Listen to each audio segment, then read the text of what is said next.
We can do hard things. You know what a hard thing is?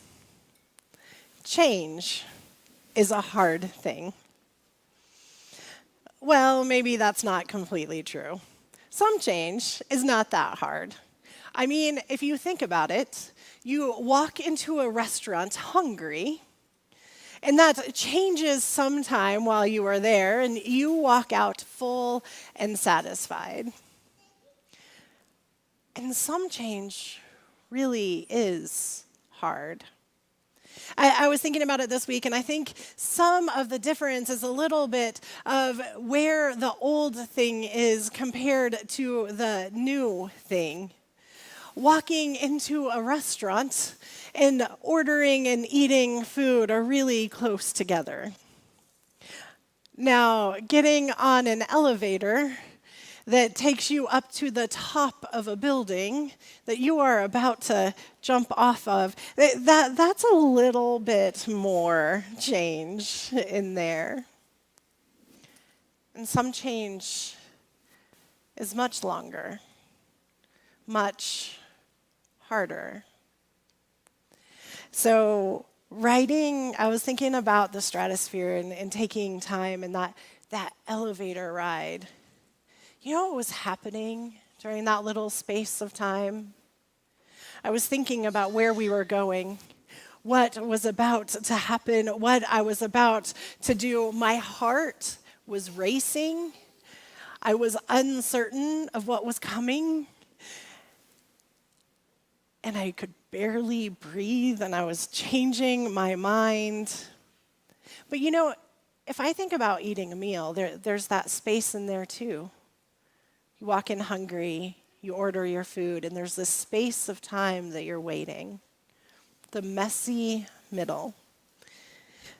So have you ever asked yourself why? Why is change hard? What is it that happens in that messy middle? You know, the old thing and the new thing, the journey between is messy in the middle, and I was thinking one of those things that happens is grief.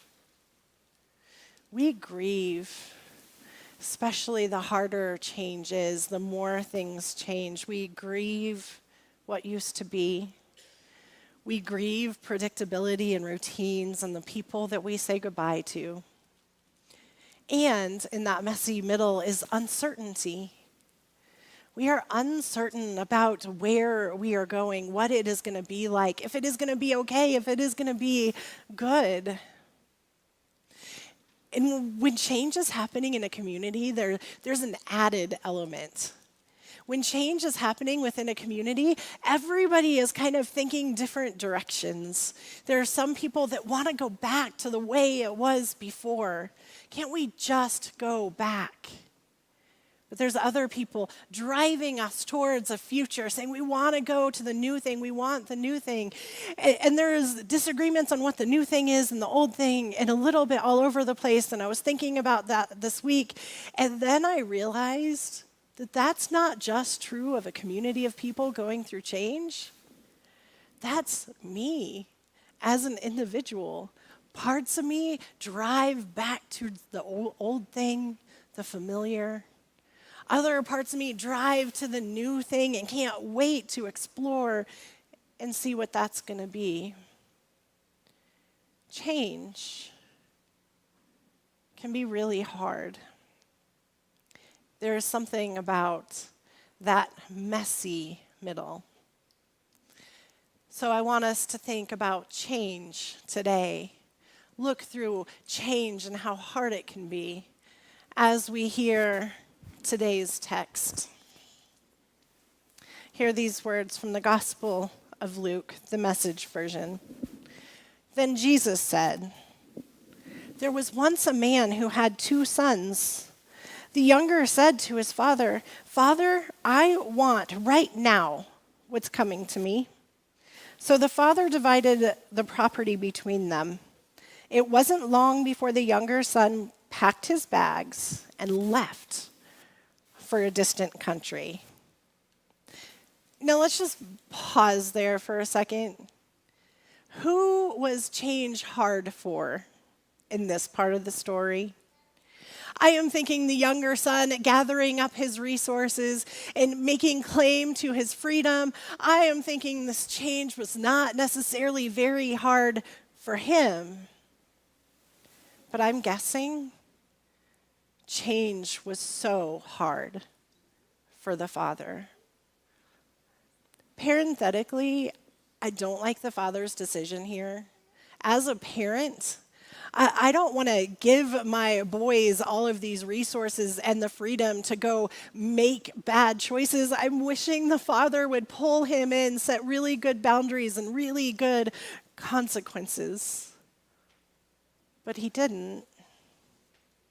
Instead, he allowed him freedom. I was listening to a lot of Anne Lamont interviews this week, and there was one that she talked about her son, Sam. So Sam, at 19 years old, had a baby. And then a couple of years later, Anne was living with her son's now ex-girlfriend and the child that they had together, a young boy. And Anne Lamont and her grandson and daughter-in-law, sort of ex-daughter-in-law sort of person, were living about an hour away from her son Sam. Her son Sam was living in the Tenderloin in San Francisco. Now, if you don't know much about the Tenderloin, it might be helpful to know that it's one of the worst neighborhoods, one of the worst districts in the country. It is full of drugs and alcohol, poverty, prostitution, and pimps. I remember when I went to San Francisco on a youth mission trip with the youth. The youth had one day that they were off doing their thing, and us as adults, chaperones, kind of had a free day. And I kind of wandered around San Francisco for a little while. And I remember just kind of looking at the sights and not really closely paying attention to where I was. I was kind of following a woman that was walking ahead of me. And all of a sudden, this smell hit me. And I thought, it smells like I'm in the Tenderloin. And I looked up, and sure enough, there was a landmark letting me know where I was. It is literally so full of poverty and hurt and brokenness that you can smell it in the air. So one day, Anne Lamont's son, Sam, came to visit them. He wanted to come see his son. And you need to know he was addicted to drugs and alcohol. And he came really wasted. And Anne Lamont, completely uncharacteristic of her, luckily had a pencil in her hand, not a knife, because she went and grabbed her son, got up in his face, took that pencil and held it up against his throat, and said, if you will not ever step foot on my property to see your child again, if you have 1 ounce of alcohol or drugs in your system. She got in the car with her son, drove him an hour away back to the Tenderloin in absolute silence. They didn't say a word. And when she got there, they both got out of the car, and she opened her arms for a hug, not sure if he would take it or not, but he did. And then they parted ways. I have a feeling this change was a really hard change on the father in this story. There, undisciplined and dissipated, he wasted everything he had. After he had gone through all of his money, there was a bad famine all through that country, and he began to feel it. He signed on with a citizen there who assigned him to the fields to slop the pigs. He was so hungry, he would have eaten the corn cobs in the pig slop, but no one would give him any. That brought him to his senses. He said, all those farmhands working for my father sit down to 3 meals a day, and here I am starving to death. I'm going back to my father. I'll say to him, Father, I've sinned against God. I've sinned before you. I don't deserve to be called your son. Take me on as a hired hand. He got right up and went home to his father. Now, the one thing this story doesn't do that I wish it did is it doesn't talk about his journey home. It doesn't tell us the struggles he went through, how deeply this young son grieved the life that he thought he was going to have. It doesn't tell us about the conversation he rehearsed in his head, the loneliness he felt, the uncertainty of what he was going to, the number of times he changed his mind, that messy middle of the journey. You know, Anne Lamott talks about her journey often. She was addicted also to drugs and alcohol, and she was bulimic. And one day she went on a 3-day binge. Started on July 4th. She doesn't remember July 5th. She doesn't remember July 6th. July 7th, she woke up desperate, hurting, broken, knowing that she could no longer find ways to make this okay. She picked up a phone, called a friend, said, I'm done. Help me. What can I do? Over the next year, she struggled. She met people. She learned that she couldn't do it for all time, but today she could do it. And you know, Anne Lamott has written 19 books. She grew up a writer. She has always written. But for that year, when she was taking this journey through the messy middle, she didn't write. She said the only thing she could do that year was not drink. It's all she had in her. And she was afraid. She was afraid if she didn't have drugs and alcohol in her system that she wouldn't be as fun to be around, that people wouldn't like her anxiety-filled, sober self at all. But she learned she did find friends, people to walk by her side with her. That messy middle, what she found herself, even though it was uncertain and even though she was grieving. Of course, the story goes on. When the younger son was still a long way off, his father saw him. His heart pounding, he ran out, embraced him, and kissed him. The son started his speech. Father, I've sinned against God. I've sinned before you. I don't deserve to be called your son ever again. But the father wasn't listening. He was calling to the servants.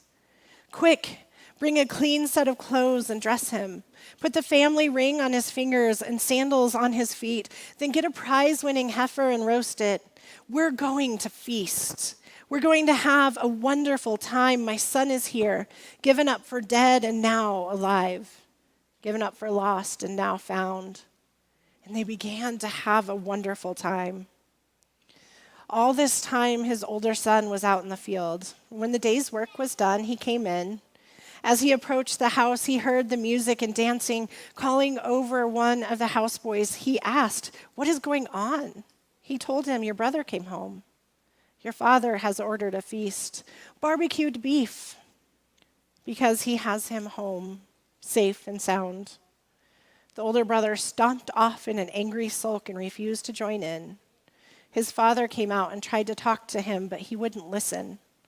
The son said, "Look how many years I've stayed here serving you, never giving you one moment of grief.